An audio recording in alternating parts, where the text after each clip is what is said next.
movie adaptations of things are always a slippery slope, aren't they?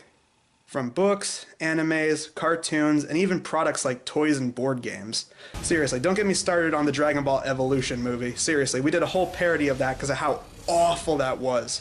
As a Dragon Ball fan, you can definitely consider me triggered by that terrible movie. Hello, I'm Master Spicy Dumpling, and I will help you find the bars. But today we're going to be looking at the two big ones, video game movies and comic book movies. In the 80s and 90s, video games had a huge boom in their business. Entertainment saw it fit to make adaptations and tie-ins for dem video game machines. It wasn't just movies and comic books though. There were also TV shows like the Super Mario Bros. Super Show, The Adventures of Sonic the Hedgehog, and Captain N, just to name a few. Then you get to the movies like the Super Mario Bros. Movies, which was not that good. The Mortal Kombat movies, Wing Commander, the Street Fighter movie. Please watch our parody that we did of that. Ching Chang Chong Li, you know what you must do.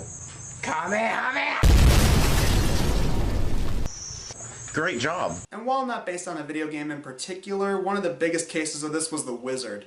That movie pretty much solely exists to promote the Power Glove and Super Mario Bros. 3. California. As for comic book movies, while there were definitely a ton of them back in the day, they weren't as prominent as they are now. In the 80s and 90s, there were few and far in between.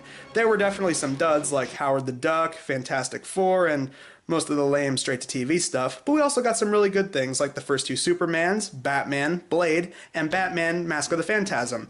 Those movies, back in the day and even now, are amazing for both movie fans and comic book fans alike. By the 2000s, it seems that the playing field was finally leveled with mediocre to terrible comic book video game movie adaptations.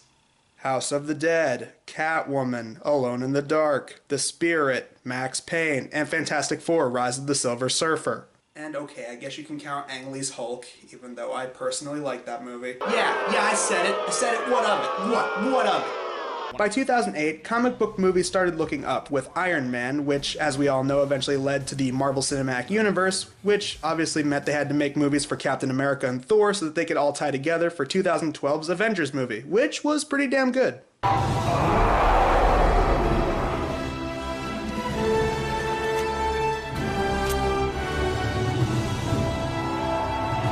Then it seemed that the comic book scene, while giving us a lot of really good movies, started becoming incredibly oversaturated. My theory is that once Marvel set in stone the whole Marvel Cinematic Universe, this led to movies being made just to plug other movies. I mean, Thor 2, in my eyes anyway, solely exists to set up Guardians of the Galaxy at the very end. Avengers 2 was made just to establish the events of Civil War, which in turn also established the events of Spider-Man Homecoming. Kinda like how Batman v Superman exists to establish Wonder Woman as a character, as well as serve as a prequel to Suicide Squad, which is also leading into its own sequel and a potential Harley Quinn movie. I mean, I want to see most of these movies, I really do, but can we please slow down the production of these things? I think people are starting to get really comic book movied out. I counted a total of 6 comic book movies that came out this year, and that's me leaving some out. And as for video game movies this year, just one. Resident Evil. Yeah, that's it. Oh, by the way, Resident Evil, the final chapter, yeah, sure it is. And as for video game movies that are coming up, 2 caught my attention. One, a Sonic the Hedgehog movie, which as a person who has never played, nor do I care about Sonic the Hedgehog, yeah, I'm not looking forward to that. And the other being a live-action version of Five Nights at Freddy's, which, as a Five Nights at Freddy's fan, I am actually very curious where that is going. Five Nights at Freddy's? Yo man, isn't that game about the robot furries? Oh yes, Swigga, yes it is. Check the description for the original captivating Christian rant on Five Nights at Freddy's. So, you're a Five Nights at Freddy's fan, but you hate Sonic the Hedgehog fanboys because they're too obsessed with their franchise? Oh, shut up, Mr. I See My Little Pony the movie in theaters. Did somebody say ponies? Oh, don't even go there, comic book boy. I have to talk about something pointless like comic books, and you guys can't ever talk about something serious like, oh, y'all want to go on video games and comics and all this dumbass bullshit. I knew you were gonna go. I knew he was gonna go there. I knew every time. I knew he was gonna pull that. Come on, guys, we're all friends here, right? Kids, calm down, okay? You're all equally terrible, alright? Wiz gets more facts wrong than John Scarce. Hey! Chris is about politically correct as Donald Trump and has as much knowledge about the internet as Hillary Clinton does. Hey! Swigga's a racist. Yo man, it ain't racist if you hate everyone equally.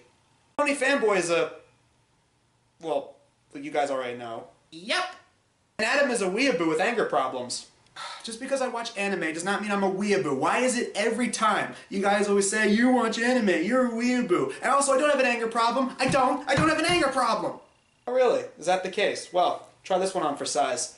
The Netflix Death Note remake wasn't that bad.